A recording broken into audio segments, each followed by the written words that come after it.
you realize the power of prayer. And I know it firsthand in my life, because not long ago, my mother's flip phone finally broke. We've been praying for that 14 years, so don't give up. Things will happen on God's time. And so we ended up getting my 86-year-old mother her very first iPhone. And if you were to say to me tonight, hey Jeff, would you rather teach your mother how to text or teach your dog how to wipe his butt?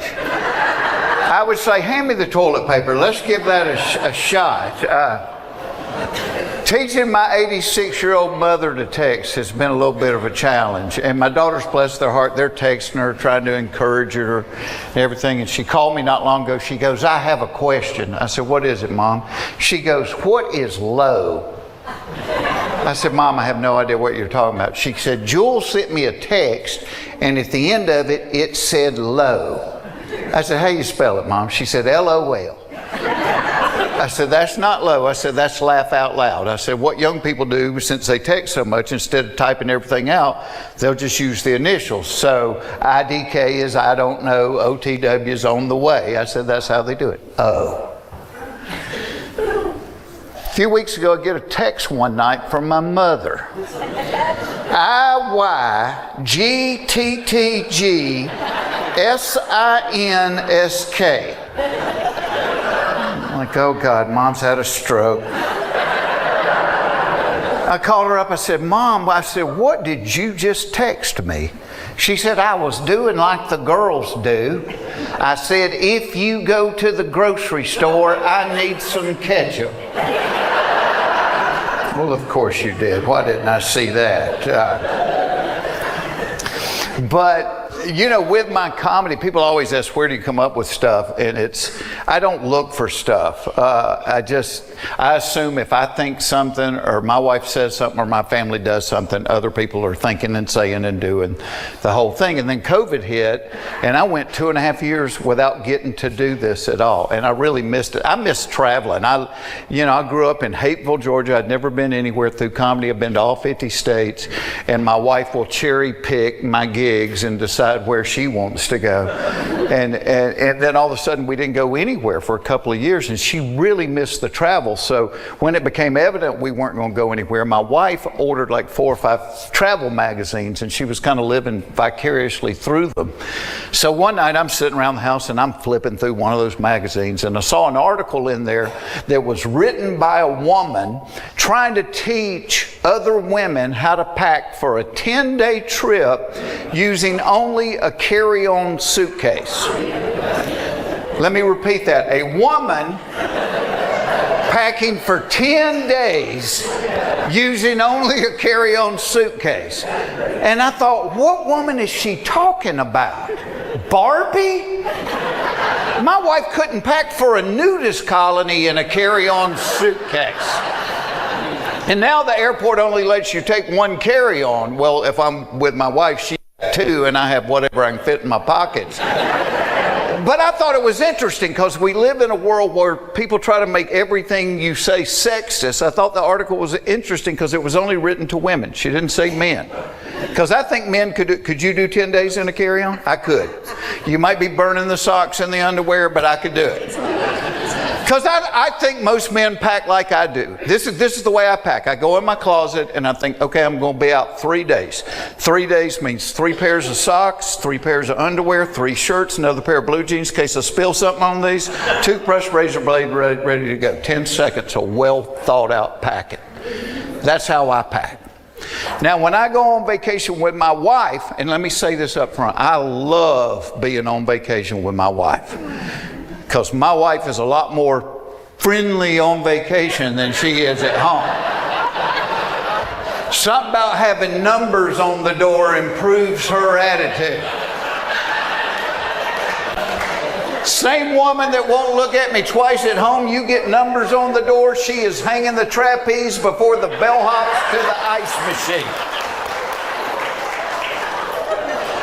Love being on vacation with this girl. It's getting to vacation that is the problem. Because it takes her longer than 10 seconds to pack. In fact, it takes her days to pack. And I finally figured out why. It's because she has outfits. Not a man in this room has an outfit. My wife's got an outfit for the airport. This is my airport outfit. Doesn't bind, doesn't cling. Shoes are easy on, easy off through security. I love this airport outfit.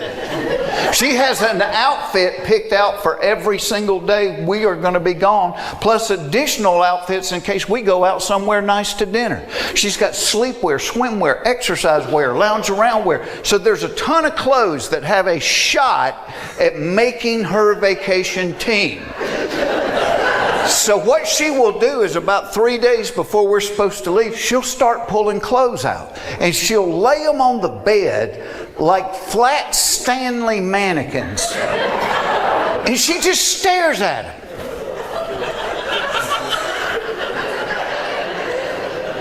Sometimes she'll call me and come here and need your help. Okay, I am down to these 2 outfits. Which one do you like the best? One on the left. Are you kidding me? What's wrong with the one on the right? There's nothing wrong with it. I like that one on the left. I knew I shouldn't have called you. I love the one on the right. You know what? Now that I really think about it, I love the one on the right. No, you don't. You're just saying that. Now I don't know what to do.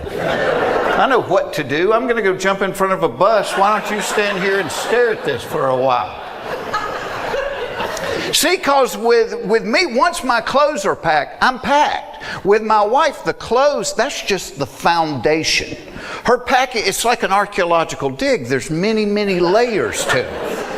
Because once she has the clothes picked out, now she has to go back and pick out the jewelry that goes with each particular outfit. These ladies are like, yes, she does. If you watch court TV, that's what they call the jewelry selection process. Next level is the shoes. He just got the jewelry selection process. I can take as much time as you need, honestly. The shoes take a long time. She spends longer picking shoes for vacation than we spent picking names for our children. I mean, my wife loves shoes. I hope to God she never has to choose between me and her shoes. Because I can see the surgeon going, well, Miss Foxworthy, we can save Jeff's life. But in order to do it, you would have to get rid of all of your shoes.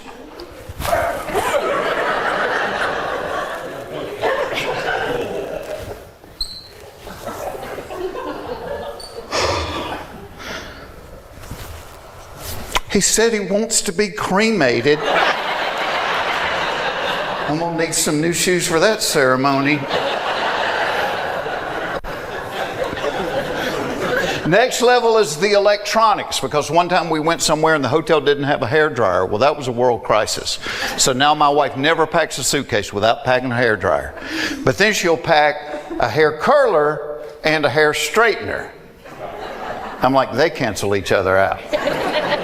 Then she packs that lighted makeup mirror where one side has 12 times magnification. Nobody needs to look at their face magnified 12 times. At 12 times magnification, a wrinkle looks like an irrigation ditch. A blackhead looks like a manhole cover. And God forbid she find a chin hair. You're not getting a girl out of the room that sees something on her chin that looks like the anchor rope to a battleship. I'm telling you that right now. Do you know I've never ever looked at my face in the 12 times magnification mirror. All right, to be completely honest, a couple of times I did get out of the shower and I paused in front of it just for a minute.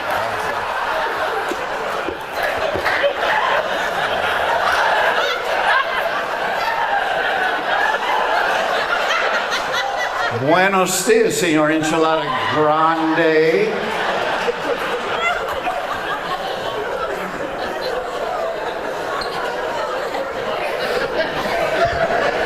Next level, total feminine phenomena, is the just in case level. Like my wife will always pack a little raincoat and a travel umbrella just in case it rains. I'm like, baby, I checked the forecast. There's less than a 5% chance any day we're going to be there. Okay, fine. I don't know what you're going to do if it rains. I do. I'll probably go back inside.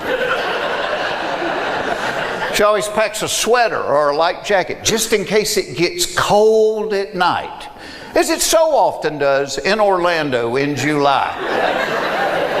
Anybody else have a wife or girlfriend that will, this is what my wife will do. She will take a little soft-sided collapsible suitcase and pack it inside of the hard-sided suitcase just in case I buy something. And I've never looked in that soft-sided suitcase. I'm willing to bet there's a smaller soft-sided suitcase inside of it. She'll always pack like a gallon Ziploc bag full of medicine just in case somebody gets sick. One time I'm playing in Buffalo. It's like February. They had snow up to here. I have a little bit of a headache. I go and zip the medicine bag. We've got malaria pills. Thankfully missed the great malaria outbreak in Buffalo. And I said, baby, I love you to death. I said, this is where your packing just goes off the rails. So the next time we're getting ready to go on vacation, I walk in the bedroom and I caught her rooting through my suitcase. And she goes, uh-huh. She pulls out a 5-pound bag of oats, holds it up. She goes, what is this for? I said, oh, that. I said, that is just in case the 2 donkeys we're going to need to carry your luggage get hungry while we're gone.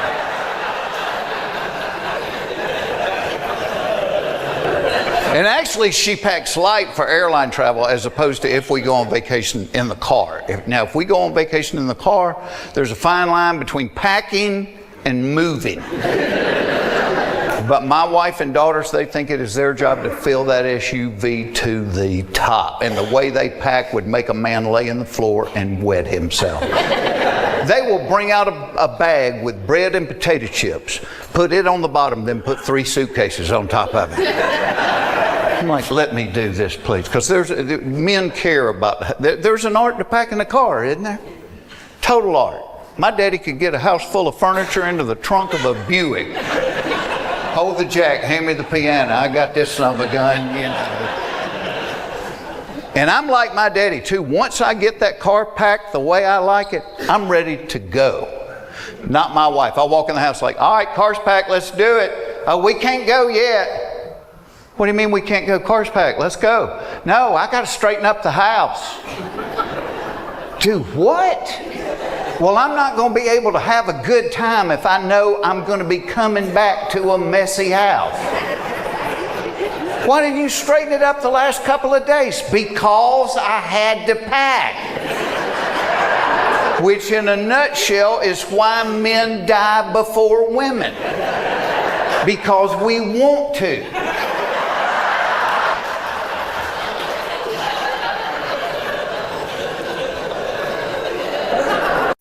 One of the most recent trips to Louisiana, we went down, my wife's cousin got married in Baton Rouge, and so we went down for that wedding and the rehearsal dinner at Hooters.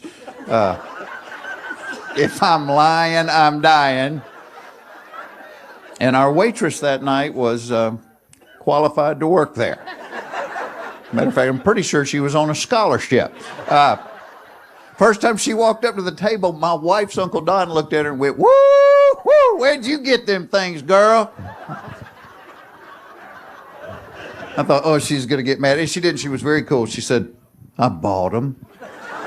Well, then Don's wife, Lois, said, you know, I've been thinking about buying me some. Don turned to Lois and said, you are 62 years old. You getting a boob job would be like hanging a new chandelier in a haunted house.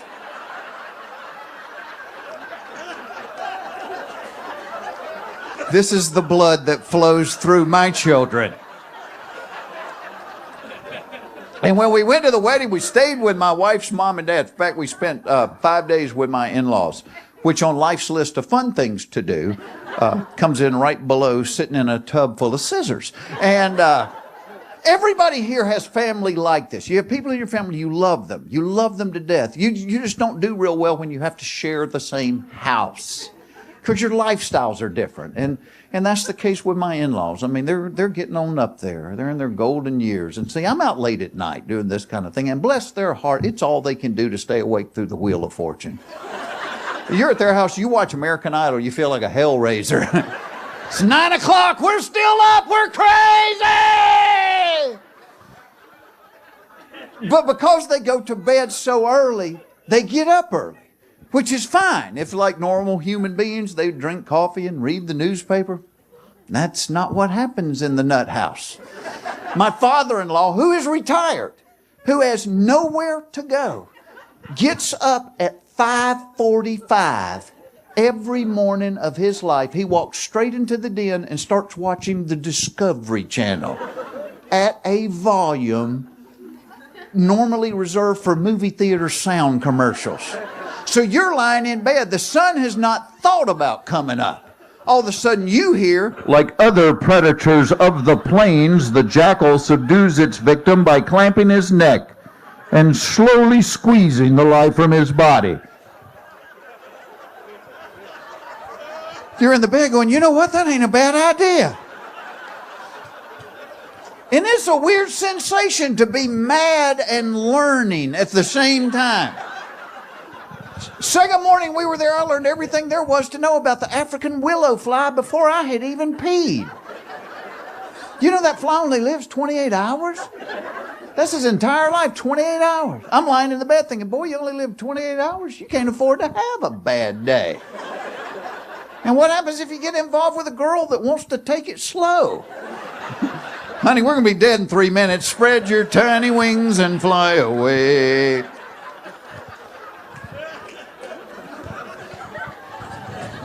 And we always have to sleep on the fold-out couch at their house. Boy, that's a good night's rest, isn't it? Got that one iron bar under your skull, one under your pelvic bone, that last one under your ankles. Sleeping on that thick, thick mattress. I've eaten bologna thicker than the mattress on the fold-out couch. And boy, they keep that house a little warm. The inside of their house is about the same temperature as the bottom of a rocket when it's this high off the ground. And they walk around in sweaters. Is anybody else cold? Is it just me? Is anybody else cold? Hell, I'm naked on the tile bathroom floor, gasping for air. Well, I remember when I was in the 4th grade and the firemen visited our school, they told us that's where the last oxygen would be, right there next to the floor. I'm in the bathroom so long, my mother-in-law's beating on the door. Do you need a correct-all?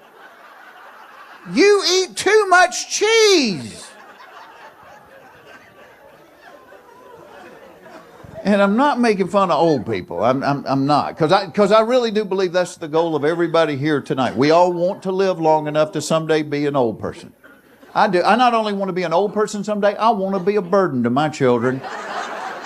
Oh, I know the day's coming. My kids are going to be on the phone with each other going, it's your turn to take Daddy for a while. Oh, he's making those noises. He doesn't even know he does it. If you don't come get him, Todd and I are going to get a divorce. It's going to be your fault. And that's where my wife and I are in life right now. Is we got our kids grown, got them out of the house, we had a quick snack, now we're raising our parents. I swear they passed each other in the driveway. And let me tell you something, I thought teenagers were crazy. Teenagers are a piece of cake compared to old people. They're nuts. I was getting my car serviced a while back, and they called to say it was ready. I called my father-in-law. I said, hey, can you give me a ride to the car dealership? On the way to the dealership, he needed to stop for gas. I learned on that little stop that it is possible to wash your entire car with the squeegee from the gas station. And I know this because I sat in the passenger seat and watched him do it. Well, I sat there until the guy at the next pump started videoing it. Then I slid down in the floorboard because I didn't want to get tagged on Instagram. He got back in the car. I said, you do realize the gas station has got a car wash right there. He goes, yeah, well, that's $6. I'm like, so to save $6, you gave away all your dignity and washed your car with a squeegee and the dirtiest water on the planet Earth. One of the most recent trips to Louisiana, we went down, my wife's cousin got married in Baton Rouge, and so we went down for that wedding and the rehearsal dinner at Hooters. If I'm lying, I'm dying. And our waitress that night was qualified to work there. Matter of fact, I'm pretty sure she was on a scholarship. First time she walked up to the table, my wife's Uncle Don looked at her and went, woo, woo, where'd you get them things, girl? I thought, oh, she's going to get mad. And she didn't. She was very cool. She said, I bought them. Well, then Don's wife, Lois, said, you know, I've been thinking about buying me some. Don turned to Lois and said, you are 62 years old. You getting a boob job would be like hanging a new chandelier in a haunted house.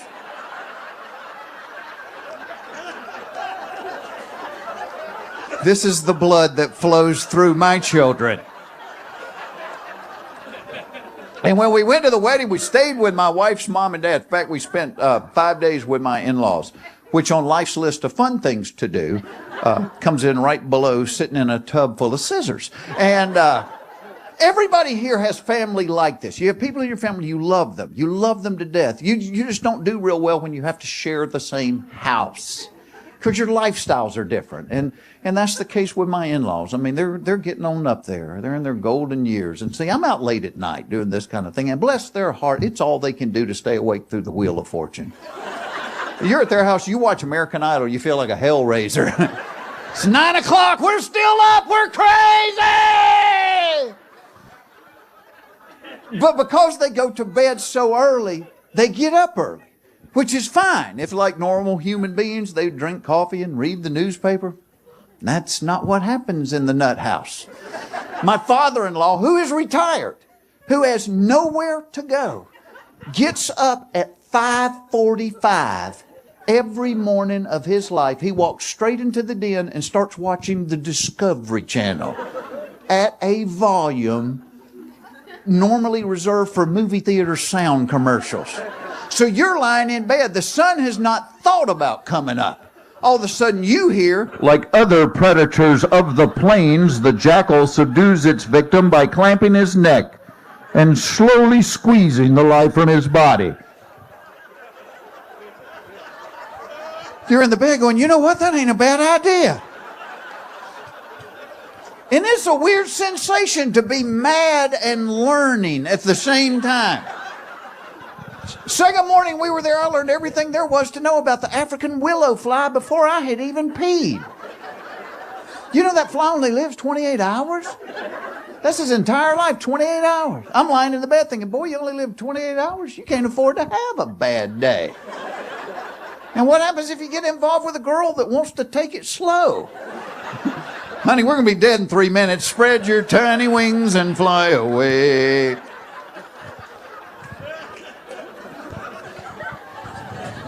And we always have to sleep on the fold-out couch at their house. Boy, that's a good night's rest, isn't it?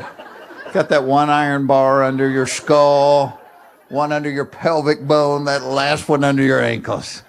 Sleeping on that thick, thick mattress. I've eaten bologna thicker than the mattress on the fold-out couch. And boy, they keep that house a little warm. The inside of their house is about the same temperature as the bottom of a rocket when it's this high off the ground. And they walk around in sweaters. Is anybody else cold? Is it just me? Is anybody else cold? Hell, I'm naked on the tile bathroom floor, gasping for air. Well, I remember when I was in the 4th grade and the firemen visited our school, they told us that's where the last oxygen would be, right there next to the floor. I'm in the bathroom so long, my mother-in-law's beating on the door. Do you need a correct-all? You eat too much cheese. And I'm not making fun of old people. I'm not. Because I really do believe that's the goal of everybody here tonight. We all want to live long enough to someday be an old person. I do. I not only want to be an old person someday, I want to be a burden to my children. Oh, I know the day's coming. My kids are going to be on the phone with each other going, it's your turn to take Daddy for a while. Oh, he's making those noises. He doesn't even know he does it. If you don't come get him, Todd and I are going to get a divorce. It's going to be your fault. And I miss my youth. I miss my young body. I would not trade my old mind and soul for it, but I do miss my young body. I remember being a little kid and having energy to burn. When was the last time you had excess energy you needed to burn off? But think about it, when you were a kid, you had so much energy, you couldn't watch TV just sitting in a chair. You had to stand on your head or be half on the chair and half off, and the commercial would come on and you'd wrestle with each other until the show came back. Hell, if you walked in my house now and you found me watching the TV with my butt on the sofa and my head on the floor, call 911. Because even if I am still alive, there's no way I'm going to be able to get back into a standing position by myself.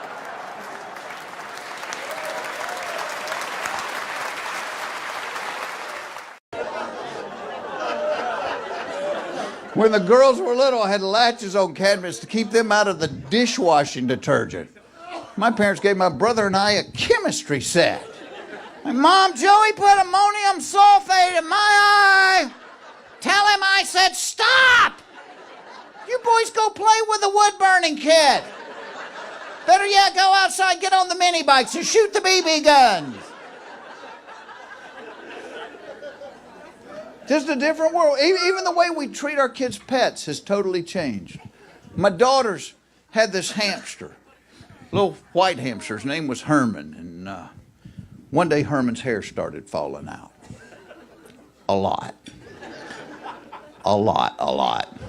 And my wife got very concerned and she said, you know, I think we need to take Herman to the vet. I said, baby, Herman cost $5.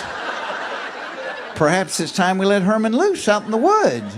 Born free. And she started getting mad at me. And I said, let me tell you something. I said, when I was growing up, there was no chance. We had a $5 pet that was going to see the inside of a veterinarian's office. Very few of our pets went to the veterinarian. You know what happened to our pets? They ran away. I remember one time my brother and I found this dog. We brought him home and the dog barked all night long for the first 3 nights we had him. Then on the 4th day, while we were at school, he ran away. We had a cat that started climbing my mother's curtain. She ran away. I remember having goldfish that ran away. But my wife said, oh no, Herman is our pet. He's our responsibility. I'll take him to the vet. And she did. She took the $5 hamster to the vet. And $65 later, Herman's hair is still falling out. Herman looked bad. Herman looked like Edgar Winter on Rogaine. Yeah. And I said, $65? Hon, we could have bought 13 new Hermans for $65. I said, when your medical bills are 13 times what you're worth, either you are really, really cheap or you are really, really sick. I said, put it this way. I said, let's say your grandma went to the doctor and they told her it was going to take $13 million to make her well. I said, you cannot look me in the eye and tell me there's not a chance we'd be calling the kids downstairs going, girls, sit down, we have some bad news. Meemaw has run away.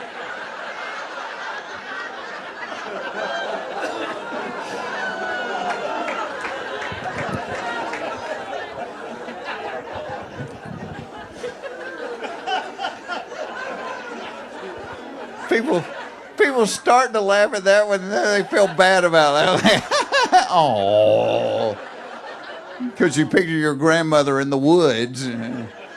Is anybody else cold? But they have a rule in my neighborhood. If you walk your dog and your dog does his business in somebody else's yard, you need to get a little plastic bag, pick it up, and dispose of it. And I know the dogs are confused. The dogs are like, wait a minute, you're taking it back home? why did we have to walk 3 blocks? I could have pooped in the living room, saved us both some embarrassment. What a stupid rule. Why would they have us pick it up? It's fertilizer. It makes the grass grow. Lord, it's not like some child is going to step in it. A kid hadn't played in the yard since 1982.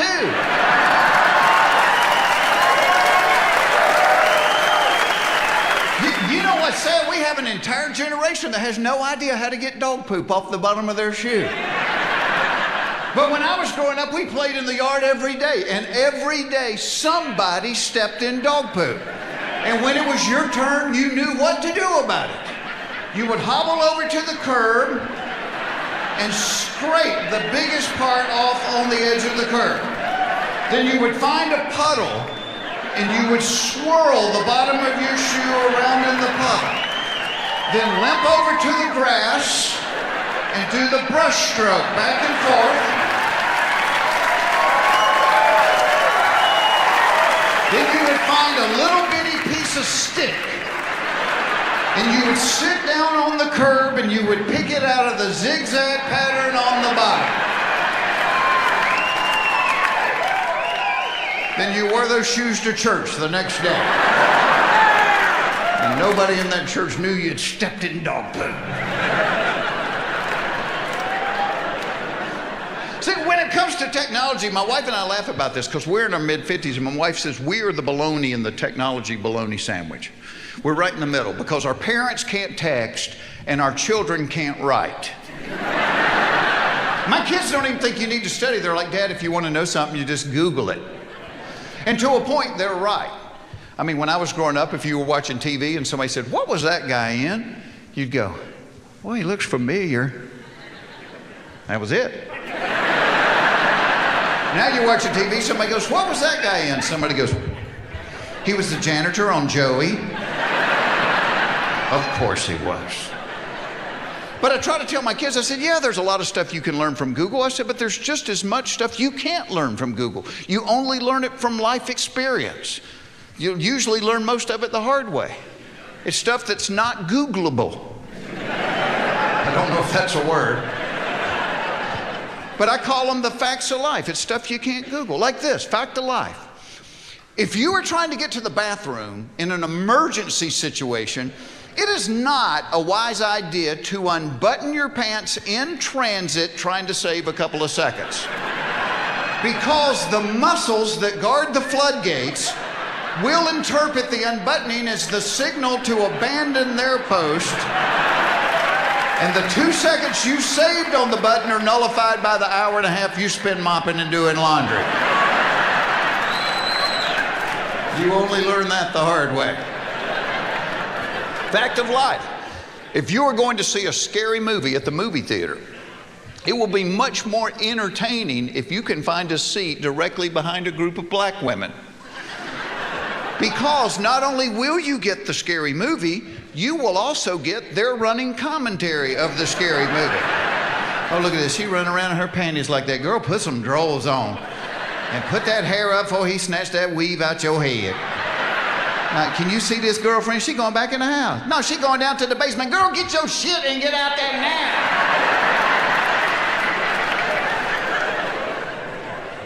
Fact of life, women always have more questions than men have answers to. Great example of this. 6, 7 months ago, I get a text one day. The text says, please pray for Tom. He was in a bad wreck. I walk into the kitchen where my wife is. I said, hey, I just got a text that said, please pray for Tom. He was in a bad wreck. She said, was he driving? I said, I don't know. I just got a text that said, please pray for Tom. He was in a bad wreck. Were Carol and the kids in the car with him? I don't know. I just got a text that said, please pray for Tom. He was in a bad wreck. Were the people in the other car hurt? I don't know. I just got a text that said, please pray for Tom. He was in a bad wreck. What hospital did they take him to? I don't know. I just got a text that said, please pray for Tom. He was in a bad wreck. She said, well, you don't know anything. What do you know? I know you need to pray for Tom. I just got a text said he was in a bad wreck.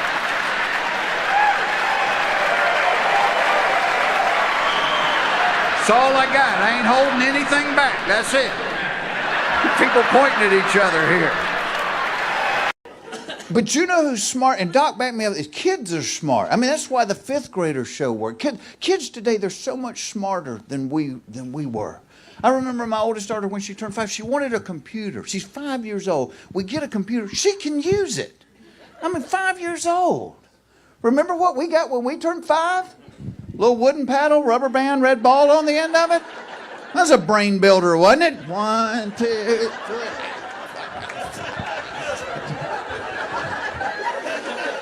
You'd hit it about 4 times, the rubber band would snap, the ball would fly across the room, break something, you get a spanking with a paddle. No wonder we turned out this way. It's a different age. It's like my daughters, every toy they ever got had some tag in it showing you somebody had inspected it to make sure there was no possible way a child could hurt themselves playing with that toy. Hell, I remember being 9 years old, my parents bought me a wood-burning kit. Oh, what could possibly go wrong with a toy like that? A sharp metal stick that heated up to 5,000 degrees. And let me tell you something, our dogs and cats didn't have a little tag around their neck, but everybody in the neighborhood knew who they belonged to. Yeah, the Circle F brand, that's the Foxworthy cat right there, right? Who had a wood-burning kit? Probably a lot of guys. Remember how long the cord was, the little curly cord? The cord was about that long. So you're always guaranteed to be in right next to the drapes while you played with it. Did anybody have the swing set? My parents were too lazy to actually dig a hole in the ground, go buy a bag of concrete and pour it in. So we had a swing set. Anytime you swung above this high, the legs of it would go whoom, whoom, whoom. There were stunt men that would not swing on our swing set. And I'm pretty sure my dad had a few beers the day he put it together. Because at the top of the sliding board, there was this big bolt. And I'm sure it was supposed to have gone from the inside out. But ours went from the outside in. And every summer, every kid in the neighborhood had a pencil-thin scab from their ankle all the way up the back of their hiney.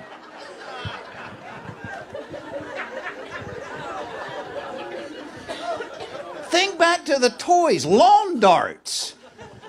Lawn darts, 12-pound darts. You could kill an elk with a lawn dart. And there were no directions. They came in a box of 8. We used to pull them out of the box, throw them straight up in the air. You catch one of those with your head, you're getting coloring books for Christmas the rest of your life. And to this day, my mom gets upset if she sees me take a sip out of a beer. But when I was a child, she bought me model airplane glue by the bags full. I'm in my room trying to build models. I'm higher than AC/DC on the opening night of a new tour.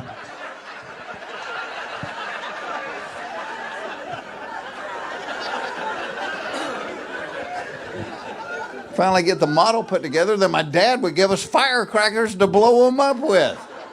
And we knew they were safe because we had to drive across the state line to buy them from a man that had 3 fingers. Not on each hand, total 3 fingers. That's a good firecracker right there. You'll like that one.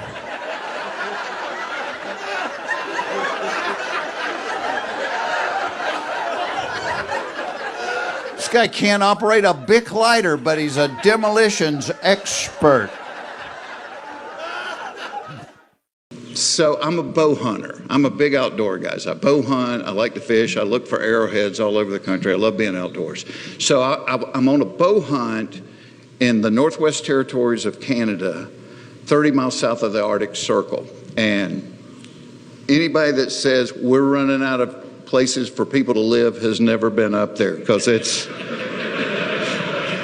like the moon. There's nothing. I mean, we were staying in this little, we got dropped off by a float plane, and we were staying in this little lean-to down by a lake, but to hunt these caribou, they lived up above the sheep. I didn't know that. I thought, caribou, I've seen them on TV. They go in herds of thousands, and you just hide behind a rock and shoot one. Hell no, they're up there above the sheep. And I'm like asking the guide, where are we going to go? He goes, well, see the top of that mountain? I'm like, oh, no, really? He goes, no, the mountain past that. That's where we're going. So you just walk your butt off. So the first day we go up there, and it seems like we walked forever, and we found a few caribou, but none we wanted to shoot. So we stay out there glassing all day, and at night we're walking back. And I mean, we probably walked 10 or 12 miles. You know, you got these backpacks on, you're carrying your bow, and you're dead tired. And as we crest the hill down in the valley, I can see the lake where our lean-to is. And our guide's like, come on, we're going this way to the left. I go, dude, no. I said, we can cut straight down through here and cut the distance in half, and we'll be back at the lean-to. He goes, we could, but that's where all the grizzly bears live, is right down in that valley. And I'm like, why don't we go this way over here? But I learned an important lesson in that is don't guide the guide. Don't guide the guide. He's the reason you paid him to be there. Well, it was the same thing in my life. I didn't have a great father modeled for me, but that didn't mean I couldn't be a great father. What I needed to do was to find guides. And so I would look at guys that I knew that were great dads, and I would just pick their brains. I'm like, tell me, how do you be a great, I don't know. Tell me how you be a great dad. I would find guys that were great husbands. And I'm like, tell me how to do this. You know, every guy in my family has been divorced for the past 7 generations. How do I be a husband that doesn't end up like that? And you know, one of the things that I learned, and that's why being authentic is so important, because you're not just being authentic with other people, you got to be authentic with yourself. You got to be authentic and tell yourself, hey, this is where I know that I've got a blind spot or I got a weak spot. Because mine was never alcohol. I mean, I don't have anything against it. It doesn't do it for me. I'm just not a big drinker. It's never been drugs. I'm not going to tell you that I haven't tried things way back in the past, but that never did it for me. But like my dad, I have always appreciated a good-looking woman. So like when we were doing the blue collar tour, and this is going on, I've done stand-up for almost 40 years. This has always been the way I do it. But I knew out of the things that get men in trouble, that's where I was vulnerable. The other two, I wasn't going to go out and do heroin. I wasn't going to go out and get blackout drunk. But I like a pretty girl. So when we would do blue collar at the end of the night, we'd get through with the show, and the other guys would always go out and hang out at a bar, and they would go, Fox, come on, then let's go have a beer. And I'm like, no, I'm just going to go back to my room and order room service and call home. And it wasn't that I thought having a beer was a bad thing. Not at all. Here's what I knew. I knew Jeff, not being a drinker, if he had 1 beer and we were having fun and laughing and cutting up, I'd probably have 2 beers. And if I had 2 and we're still laughing and drinking and cutting up, I might have 3 beers. Well, now, Jeff's getting happy, and all it takes is somebody in a low-cut dress that smells good sitting down next to me, and I'm going to start flirting with her. And I'm in a really precarious situation where I can do the same thing that my dad did. And so I'm like, be wise. Don't put yourself in a situation where you're going to be vulnerable. Because if you break that thing at home, you can glue it back together, but it's never the same. It's never going to be the same. So be wise and don't if your thing is alcohol, don't go out to the bar. It's going to get you in trouble. Be honest with yourself. I mean, all of us have weak spots. All of us have blind spots. But be wise enough to avoid those spots. Because here's what happens. Trust, and you know this with your friends, trust is built, it's like a cup of coffee. You build trust 1 drop at a time. When you meet somebody, you don't know nothing about them, you have no trust. And then you'll go out and you'll do something together and you go, I really like that dude. And you got a couple of drops of trust in there. And then over the months and over the years, that cup fills up 1 drop at a time and it's full. But when you break trust, it's like breaking the bottom out of that coffee cup. You don't lose it a drop at a time. You lose it all at once. And when you lose it, it never comes back the way it was before. And so for me, yeah, I like a pretty girl, but I didn't want my kids to look at me that way. I didn't want my kids to look at me the way I would look at my dad when he was on marriage number 4 and we'd go out to eat somewhere and he'd start flirting with the waitress and I'm like, holy crap, here we go again. You know, because he may end up leaving me at the restaurant and leaving with her. I mean, that's, he was good. He was really good. You see a lot of things in airports. You know, they tell us now the economy's bad. You see it in the airports. Because everywhere we go now, all the rental car places are selling the used rental cars. And I have driven some bad vehicles in my life. I have never been so desperate for an automobile, I wanted a used rental car. Because you know what people do to rental cars. My mother will not drive 55 miles an hour. You put her in a rental car, she's doing donuts in the grocery store parking lot. Buying a used rental car is kind of like going to a house of ill repute looking for a wife.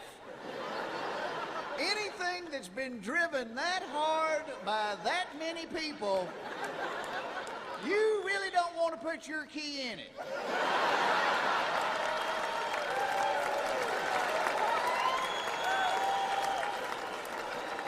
Well, there's no incentive to take care of a rental car because if you pay the extra insurance, you can total that rental car and they'll bring you another one. And I recommend, I always get the additional insurance. They're like, Mr. Foxworthy, would you like the additional coverage? I'm like, yes, I would. Because you got a Ford Fiesta that's about to see more airtime than a skateboard at the X Games. Show. If you weren't doing this, what job do you think you'd be doing? I hate it when my mother comes to the show. I hate it.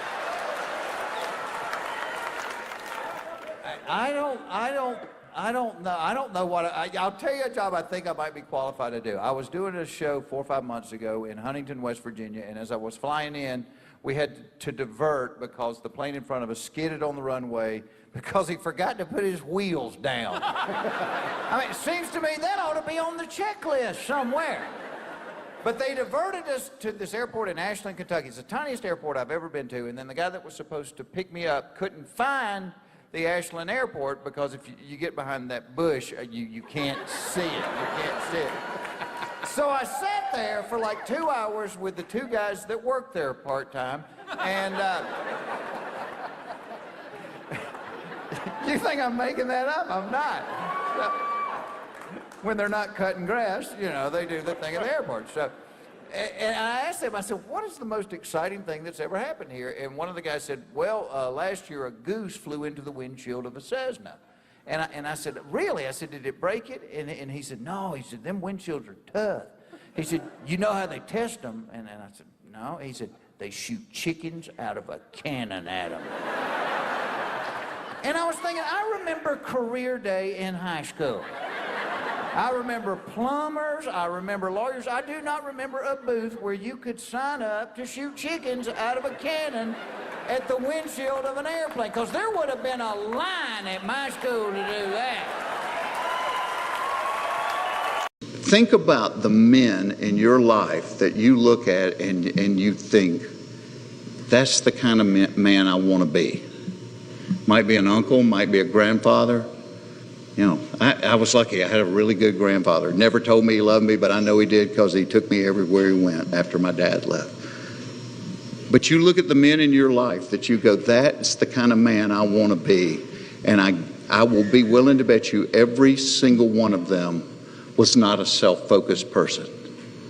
I bet every single one of them was others focused. They didn't think about what they wanted. They thought about what other people needed.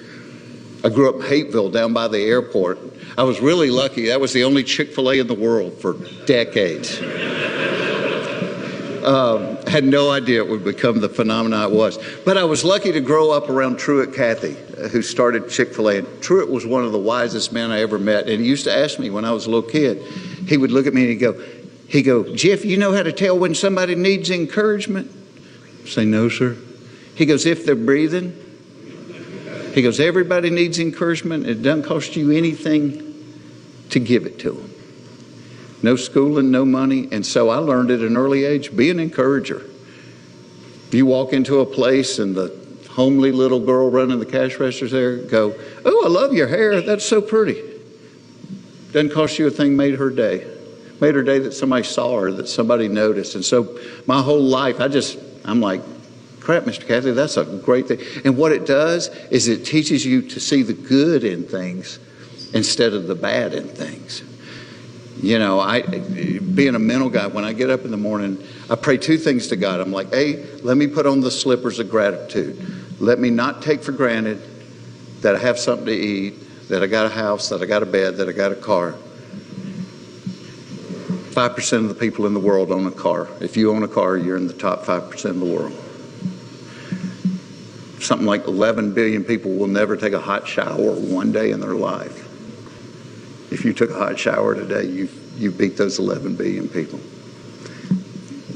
And so you start looking at those blessings. You know, you start looking at a holly bush and go, why does a holly bush have red berries? And God goes, I just did it because I thought you'd like it. They look real good against the green. Did that for you. And you start seeing blessings everywhere. That's what being an encourager does. You start seeing the good all around you and just realize just how lucky we are. We had no control over where we were going to be born. We had no control over what the color of our skin was going to be. We had no control over who our parents were going to be. But the fact that we live in this country and we're able to go out tonight and assemble and actually talk about the Creator, there's so many places in the world you can't do that. So we're blessed. We're really blessed. You know, here's the weird thing with kids. They're stinking smart. And it was real funny. Like, my life led me doing things that I never envisioned me doing. For decades, I worked with kids with cancer. My wife and I were the head fundraising people for the Duke Children's Hospital, and I did a ton of things with St. Jude's, and just love working with kids with cancer. There's somewhere in here that makes me want to squeal. So I got invited one day. A guy invited me down to the Atlanta Mission. Well, I'd never been homeless. I never cared about homeless people. That's nasty. That's honest. My care of homeless people was if you came up to my car at the stop sign, here's $5, please go away. And I had a guy invite me to lunch at the Atlanta Mission. The first kid I met down there, 21 years old, in the heart of Atlanta, living at the Atlanta Mission. My first thought, if we're going to be authentic, is get out of here. You're 21 years old. You're healthy. Get a job. His name was Jason. Of course, being a comic and a writer, I want to know everybody's story. I said, Jason, what's your story? Why in the hell are you in a homeless mission? He said, well, it was my mom and dad and me and my brother. And when I was 11, my mom killed herself. He said 2 years after that, my brother killed himself. And it was me and my dad. We were doing pretty good. In my second year of college, my dad killed himself. And he said, I got to where I couldn't feel anything. I could not hurt anymore. So I started smoking crack and flunked out of school, lost a place to live, lost all my money. And I just couldn't hurt anymore. And I'm sitting across from him going, hell, I would have started smoking crack too. And all of a sudden you realize there, but for the grace of God, I'm in a homeless mission. And what I learned over the years, you know, people tend to view them as drug addicts or alcoholics, and a lot of them are. But that's the symptom. If you go back and find out the reason, so many of them had been molested, so many of them had been abandoned, so many of them had, some horrible trauma had happened to them early in life, and the hurt was so bad they couldn't deal with it, so they numbed. And so the guy, I asked the guy, I said, why'd you invite me down here? He goes, I want you to start a small group. There we go again, small group. He said, these guys have chapel a couple of times a week. They've never had a small group. And my dumb ass said yes, which is the only thing we can do for God is say yes when he whispers something to us.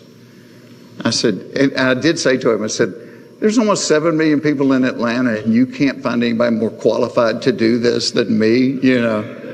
But I said yes. And I had to, when I first started going, I had to stop at Chick-fil-A and buy them chicken biscuits just to get them to come. I had to bribe them.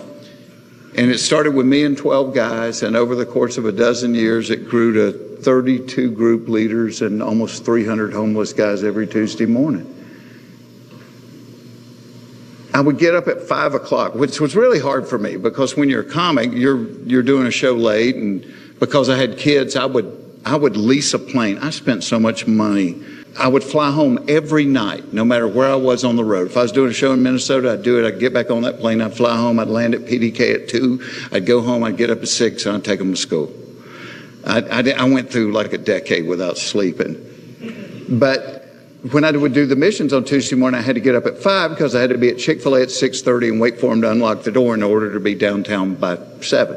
So, and I did it forever. And one of my daughters told me not long ago, I never said anything to the kids about it. She said, Dad, she said, do you know what one of the pillars of my faith is? Is how, without saying anything about it, and I know you were dead tired and you got up at 5 o'clock and you would go get those biscuits and you would go down there and do Bible study with those guys.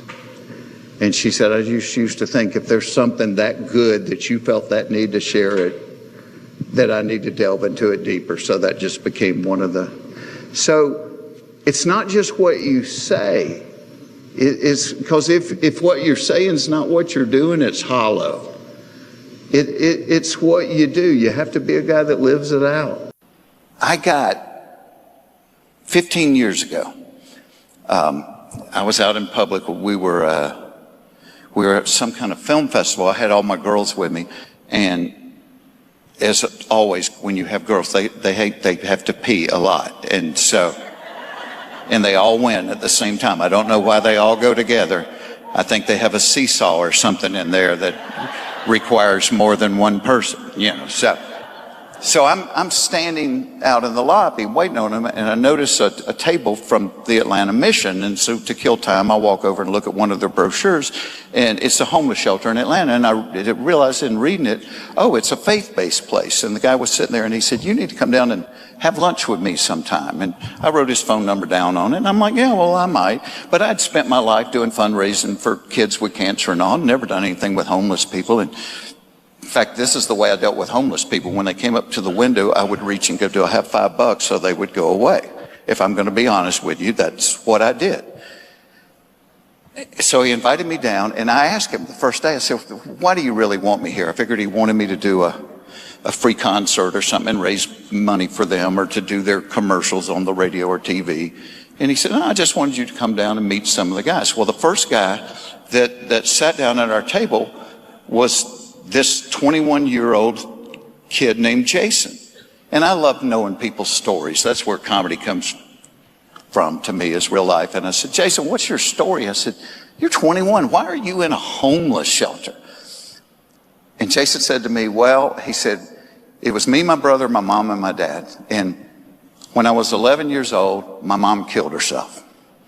He said, 2 years after that, my brother killed himself. And it was me and my dad. In my second year of college, my dad killed himself. And he said, I got to the point where I couldn't hurt anymore, and I started smoking crack. Flunked out of school, and that's how I'm on the street. And y'all, as I'm sitting there looking at this kid, I'm thinking, crap, I would have started smoking crack too.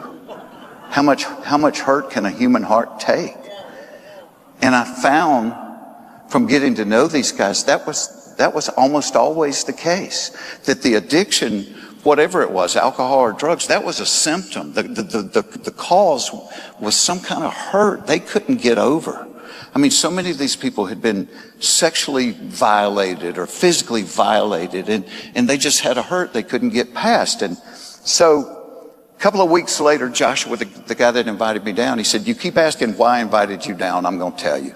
He said, I want you to lead a small group. These guys have never had a small group in their life, and I think you'd be a great leader for it. And I said, Joshua, there's 6 million people in Atlanta. You can't find a better person than me to do this? And y'all, this is the only thing we can do for God. This is the only thing we can do for God. It's when he whispers to us to say yes. That's how humbling it is. The only thing we can do is when he whispers. And God doesn't yell. I was reading a verse the other day, said there was a great earthquake, and then there was a great fire, and then there was a still, quiet voice. That's God. That's the still, quiet voice. God doesn't yell. That's why he tells you, be still and know. When I think about the Holy Spirit, I had somebody describe the Holy Spirit to me one time. Is the Holy Spirit's kind of timid and doesn't say a whole lot. The Holy Spirit just always points to Jesus. It's like, so when the Spirit's talking to you about something, he's like, that's what he does to me. And so I said yes. I had no training. I'd been in a small group for years, but these are homeless guys. And I will tell you this about homeless people. Once you start learning their stories and they become somebody's son and somebody's brother and somebody's dad, the way you look at them totally changes. So I started leading this group, and in a tip of the hat to Chick-fil-A, I had to buy chicken biscuits just to get them to come. They wouldn't come unless I had chicken biscuits. So I had 12 guys, started with me and 12 guys. And they didn't really participate. They didn't talk a lot. So I was trying to think of questions for them. And one of my early questions, I said to them, what is the Bible? And one of the guys said, it's just a book of rules. And I'm thinking, no, it's the greatest love story that's ever been written. So he said, it's a book of rules. And my buddy that was sitting there with me, he goes, really? He said, it's a book of rules. And he picked up his Bible, and there was a trash can there, and he dropped it in there. He said, if it's a book of rules, would that bother you?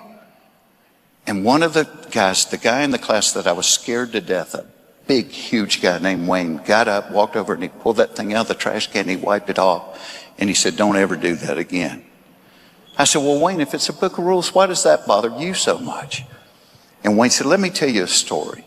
He said, when my mother died, he said, I inherited $70,000 from an insurance policy. He said, I'd never had money in my life. He said, and I lost my mind.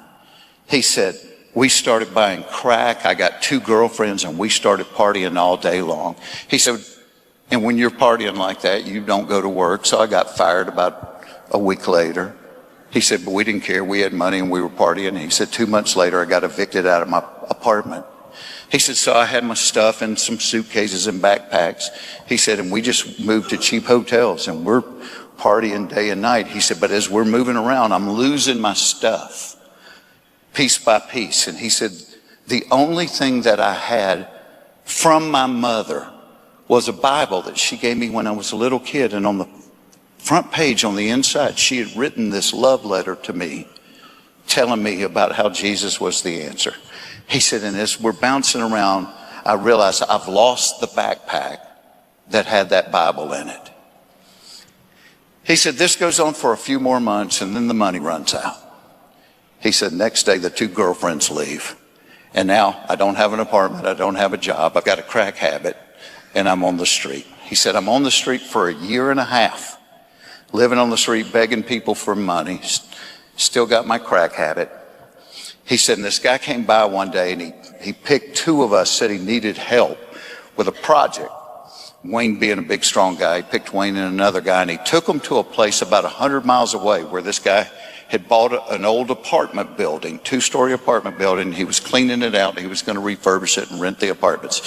So Wayne said, I started on the bottom. My buddy started on the top. He said, I got all my stuff cleaned up, bagged up, and put it in the dumpster. He said, and I went upstairs to help my buddy, and he was down to the last room. He said, but out in the hall, he had a pile of stuff in the corner. I'm like, dude, you want me to bag that stuff up? And the guy said, well, those are things I found that might be worth something if you want to look through it before we bag it up. And Wayne said he went over there and started looking through the stuff, and he reaches down in the dust and the dirt, and he pulls the book out, and he opens it up, and there's the love letter from his mom.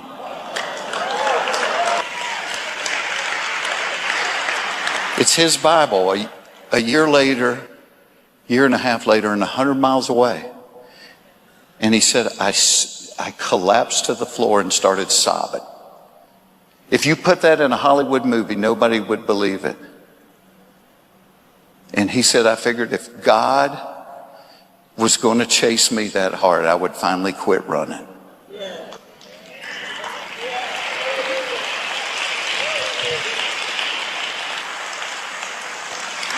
But y'all, that's the God we serve. That's how much he loves us. And I just want to encourage y'all to be bold for people. I don't know why only rednecks are seeing UFOs. And here's the deal. You got to discount 90% of that stuff right off the top. Because my Uncle Jerry swore they had crop circles in their yard. Then we found out that his wife had called Goodwill, and they had come and got the trampoline and the boat trailer. So, mystery solved. let's just say for a minute that aliens really are visiting Earth, but they didn't want people to know they're visiting Earth. It makes sense that they would only reveal themselves to rednecks. Because A, we usually live out in the country, so there's not going to be a lot of witnesses. B, we have no credibility with the media. I mean, people might believe a doctor from UCLA if he saw one and said, well, they appeared to be bipods from a hydrogen and nitrogen-based environment whose primary respiratory organ was located within their moist translucent epidermis. As opposed to Cletus in his overalls going, it looked like a giant booger with real skinny legs.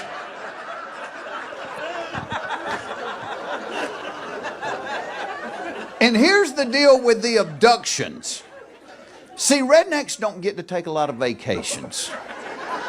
So if somebody comes around and offers to fly us somewhere for free, we're going.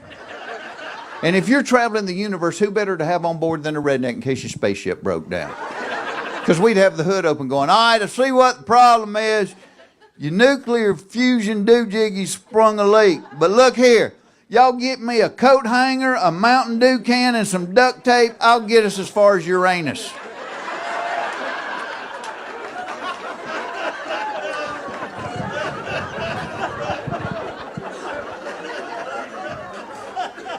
I don't know why, after all these years, my wife continues to ask, what do you want for your birthday?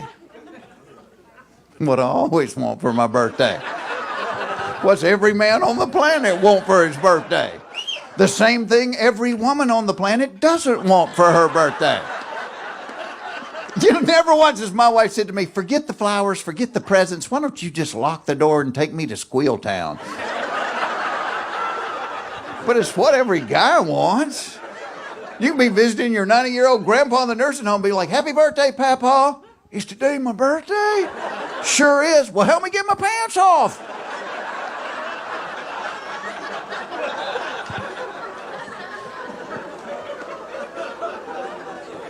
I don't know why a dog can eat its own vomit, gobble up cat poop, and lick its rear end for hours and be totally fine, but if he eats half a candy bar, he dies.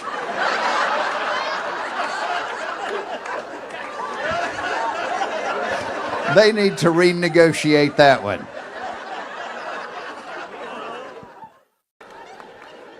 I have a lot of guys will say to me, man, how you live with all those women? I love living with all those women because I've accepted the fact they just about have got me trained the way they want me. See, and a lot of men go through their entire lives never realizing they're being trained. Guys, if you got a wife, a girlfriend, a mother, or a daughter, you are being trained.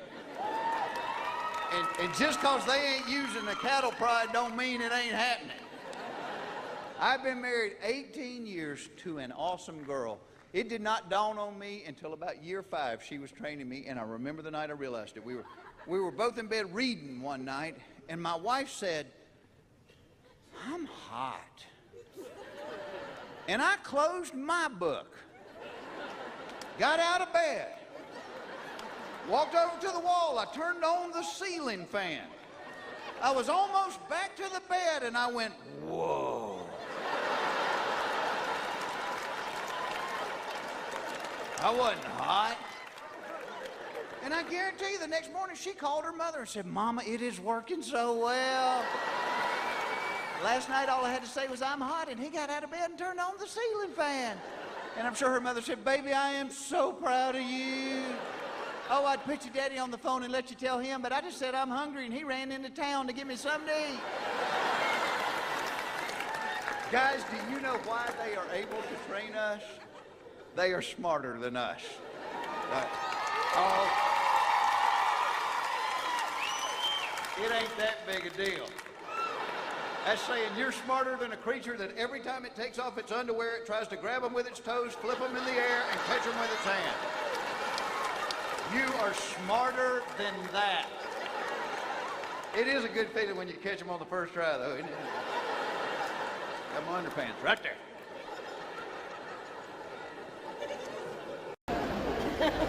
And I don't want to act like I don't know anything, because you don't get to be this age and haven't learned something. All right, my plane ride out here, y'all got to help me.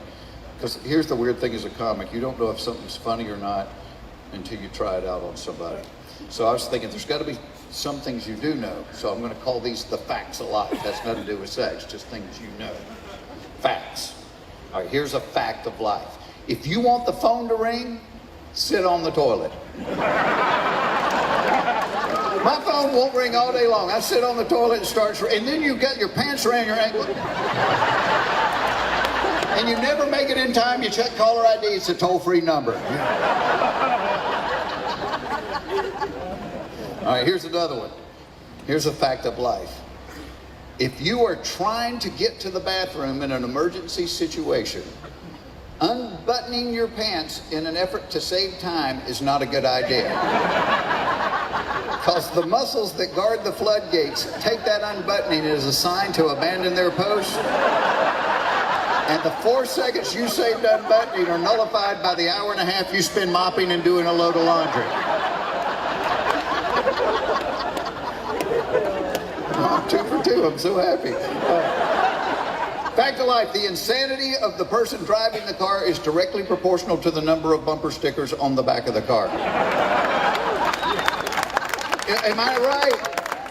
Doesn't matter left wing, right wing. When you pull up behind a car with 25 bumper stickers, you're like, somebody's avoiding them at the family reunion, I guarantee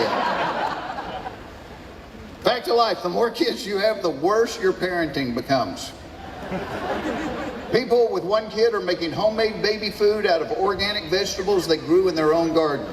By the time the 4th kid comes along, you're drinking a beer while you watch your toddler pull a milk dud out from under the stove and eat it.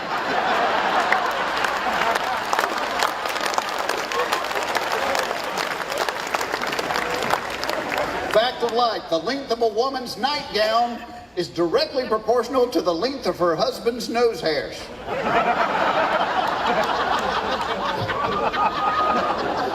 We're a little iffy on that. Fact of life, if you agree to follow somebody in your car going somewhere you have no idea where you're going, that person will run every yellow light and change lanes like somebody on World's Scariest Police Chases. It could be your 80-year-old uncle. When you agree to follow him from the church to the reception, he suddenly becomes the Dukes of Hazzard. He's like jumping creeks and turning corners on 2 wheels.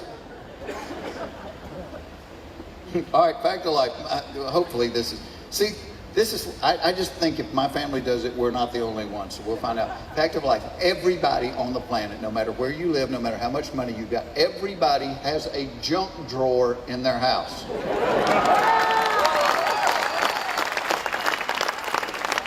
Okay, I've never been to your house. Let me see how close I come.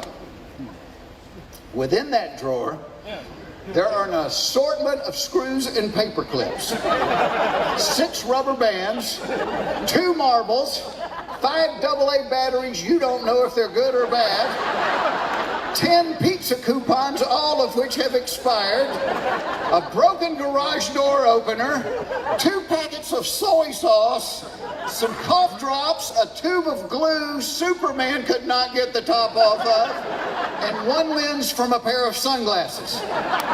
Good, okay? All right, here we go. 37 cents in change, including a nickel with a hole in it, 3 birthday candles, a checkbook from a bank you used 10 years ago, a combination lock that is locked and you do not know the combination to it, 7 keys that go to God knows what, the light bulb from a flashlight, 6 business cards from people you don't remember meeting, a picture of somebody's gap-toothed kid in a cap and gown, 1 shoestring, directions to a coffee maker you no longer own, a bullet, a keychain your kid made that was too ugly to actually use, 3 Tic Tacs, a piece of string, and a dead roach laying on its back with its feet in the air.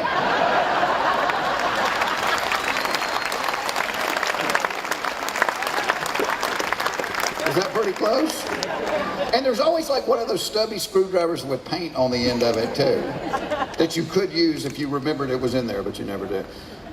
All right, here's the last one. Fact of life, everybody over 50 thinks the world is going to hell in a handbasket.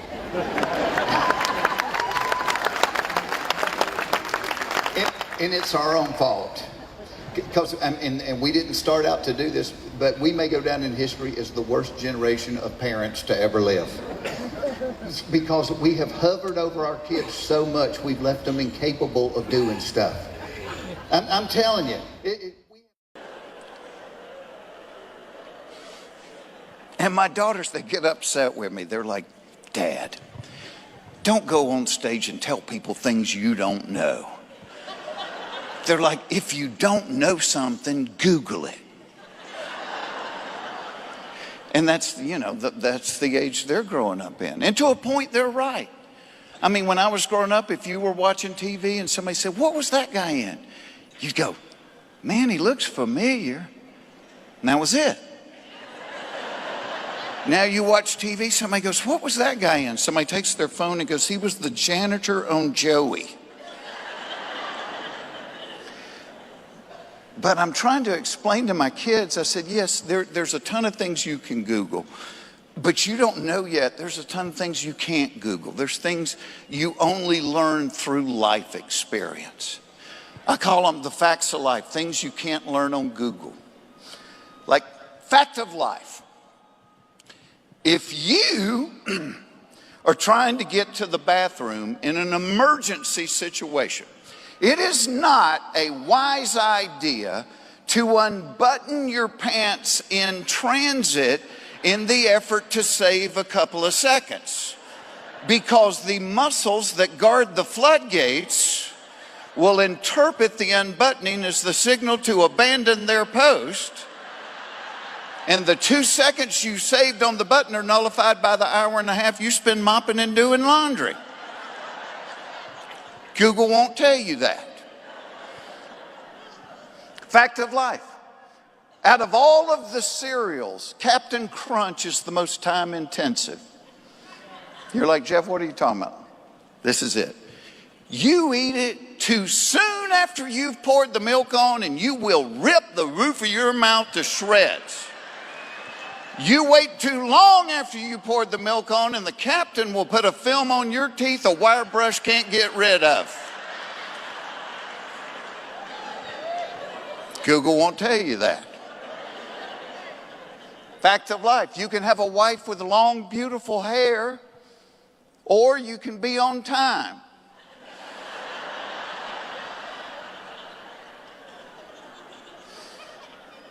Speaking of wives, fact of life. If your wife hints that she might be in the mood, your kids will sense it and won't go to bed for 3 years.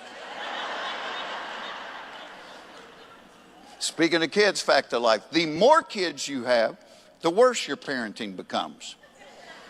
People that only have one child are making homemade baby food out of organic vegetables they're growing in their own backyard. You know, by the time that 4th child rolls around, you're smoking a cigarette while you watch your toddler pull a year-old milk dud out from under the stove and eat it. Pick the cat hair off of it before you put it in your mouth, dummy.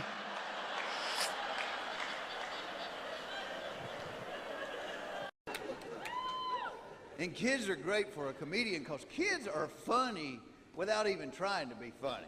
My wife and my mother-in-law had ordered bathing suits through the mail order, you know. So the bathing suits arrived. They're trying them on. My mother-in-law walks out in her bathing suit. My youngest daughter looked at her and said, Gamma, you shouldn't draw on your legs with a blue magic marker.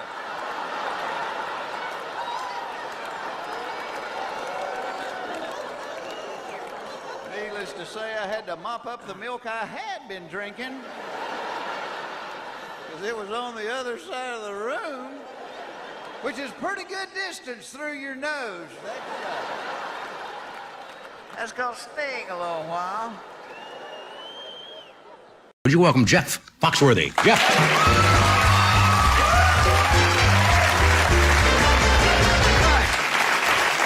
Boy, this kind of caps off the perfect day being back here today. I had the greatest day today. The sun was shining, the birds were singing, the Victoria's Secret catalog came in the mail. A free home-delivered catalog of women in their underwear. God bless America right here.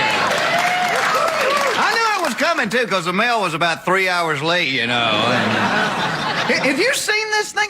Some of this stuff is so skimpy, Victoria doesn't have a whole lot of secrets left. You give a couple of guys one of these catalogs, we're fascinated. Oh, Mike, come here. Look at this.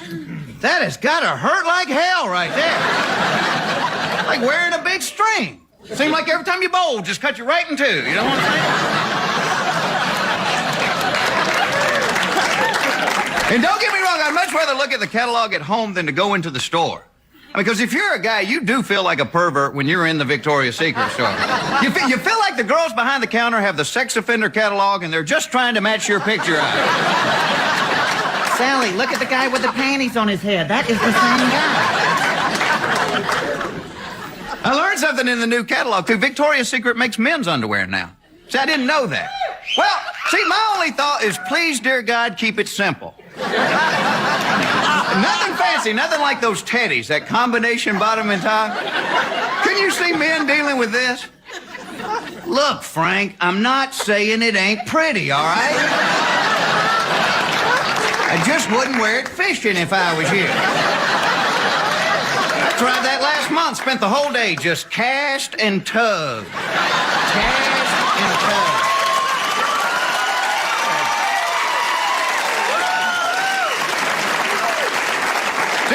My wife is as pretty as anybody in the catalog. Of course, now, she doesn't think so. You know, beautiful girl, you hear her describe herself, it sounds like bearded goat woman from hell. If she looked like that, I'd chain her up in the garage, charge $3 for people to look at her. Now, stand back. This is scary stuff. I'm not kidding. That is my wife. Now, give me the money. See, but she's smarter than I am because she takes so long to get ready, but no matter how late she's running, she knows how to keep me running just as late. This is her best trick right here. When she's putting on this eye stuff, I have no idea what this is, but look. You're not wearing that, are you? No, I ain't wearing this. Just what I'm wearing while you're getting ready.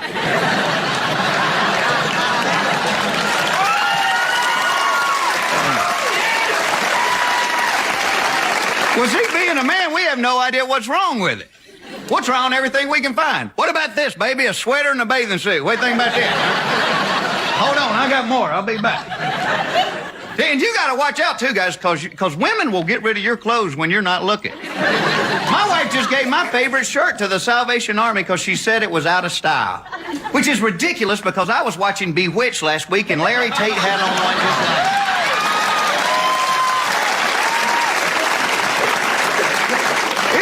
just like me. As little as men know about fashion, girls, you still ask our opinion about stuff. We'll be ready to walk out the door. My wife say something like, honey, which earrings look better with this, the white ones or the black ones?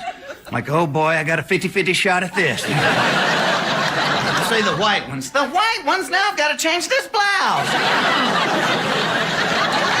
Never leave this. Well, see, I mean, men just don't care as much.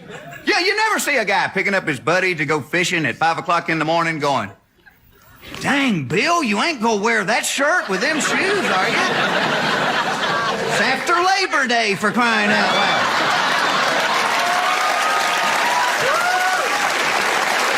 We don't do that. See, and I do believe the sexes are equal. I just don't think they'll ever be the same. Like, great example. Say a guy gets a phone call from a friend of his. He hadn't talked to him in a while. A man will answer the phone and say something like, hello?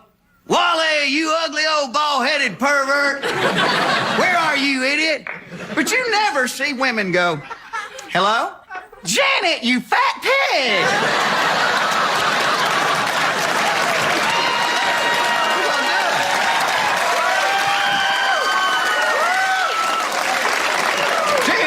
And talking about friends, and women know this, men are like little kids. You can't let us out to play with our friends because we never come back when we're supposed to. Oh, you get 2 or more men together, we can't tell time anymore. Baby, we'll be back by 5:30, 5:45 at the latest. And then we come rolling in like February. See, men know our friends are going to get us in trouble. That's why they're our friends. I mean, you ask a female to describe a friend, you get an answer like, oh, she's the best. You need to talk to somebody. She is always there. You ask a guy to describe a friend, you're going to get something like, oh, he's a great friend. He'll come get you out of jail at 3 o'clock in the morning. Well, it's not really true, because if he was a great friend, his butt would be in jail with you. Sitting on a cot smoking a cigarette going, she didn't look like no cop, did she? Yeah.